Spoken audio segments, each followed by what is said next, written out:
zdaj grem za 2 tedna k Viktorju, ker je rekel, da sem kam odprnjem na kavču, dokler se ne najdem kaj drugega. Pa ne me klicat, prosim, ne me klicat.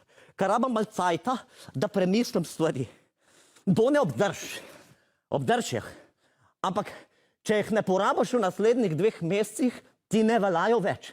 Aha, presenečenje. No, pa nejte tvoj sivolasec tu zrihta, če lahko.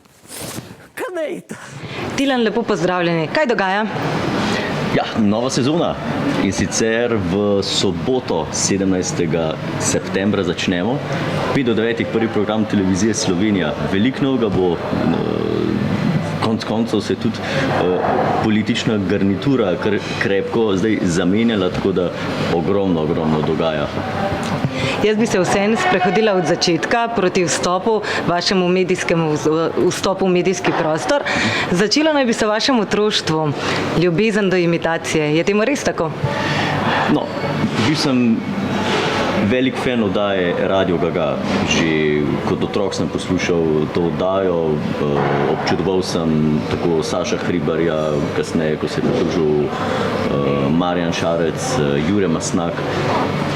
In potem to, da sem lahko na samem začetku svoje te medijske kariere kot komik, kot imitator sodelovati z njimi, mi je bilo to res nekaj posebenega. Mi tudi take dobre mentore, predvsem Saša Hribarja na samem začetku, in to je ena taka dobra, se mi zdi, popotnica za prihodnost. Medijski krst ste doživeli za nastopom v oddaji TLP 5 minut slave. S čim ste se predstavili? Kdo vas je spodbudil, da ste se prijavili v to takrat popularno oddajo? Z Juretom Godlerjem sva bila sošolca na glasbeni gimnaziji in dosti hitro sva spoznala, da naju zanimajo stvari, kot so televizija, radio, komedija, in čisto naključno sva se pol odločila, da se predstavlja publiki v oddaji TLP 5 minut slave. Takrat sta vodila oddajo še Lado Bizovičar in pa Anja Križnik-Tomažin. Napisala sva scenarij prav za ta nastop, 5-minutni, in se tega scenarija držala, ker se pri meni redko kdaj zgodi. No, mislim zdaj, ko imamo oddajo na televiziji, seveda se treba držati scenarija, ampak tako za tak nastop pa recimo ni običajno, da si res pripravim se do besede natančno. Jure Godler, on je že takrat bil tak študiozen človek, glede tega napisal scenarij, izvadila sva scenarij, se potem podala na ta nastop, srečala tam tudi Saša Hribarja in v bistvu tudi ta začetek sodelovanja v oddaji Radio Gaga. Bilo pa je to že, mislim, 19 let nazaj, če se ne motim. Pa je bila to vaša odskočna deska v medijski prostor? Bi lahko rekli? Se je bila, ja. Praktično je bila. Saša Hribarja sem tam spoznal, mislim, odskočna deska. Takrat sem se prvič pojavil. Saša mi je dal priložnost, da sem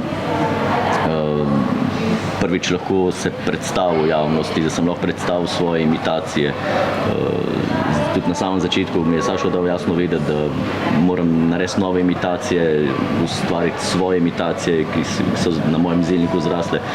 In to sem dosti hitro potem tudi naredil in to priložnost sem dobil, da predstavim to svojo ustvarjalnost in pa talent, ki ga imam pri imitaciji. Če so ravno pri talentih, eden izmed vaših talentov je tudi glasba. Kako je glasba prišla v vaše življenje? Glasba je v moje življenje prišla preko staršev, natančneje preko mame, ker je tudi mama glasbenica.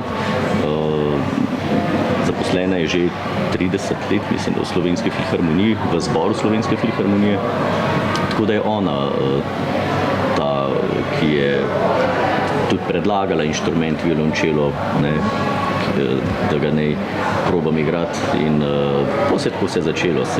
Če začneš obiskovati nižjo glasbeno šolo, pa vidiš, da te tudi glasba zanima, greš naprej v glasbeno gimnazijo in pol praktično je že jasno, da se boš na nek način z glasbo v življenju ukvarjal. Pri meni sicer je prišlo potem, ko sem začel delati na televiziji, na radiju, do manjših sprememb.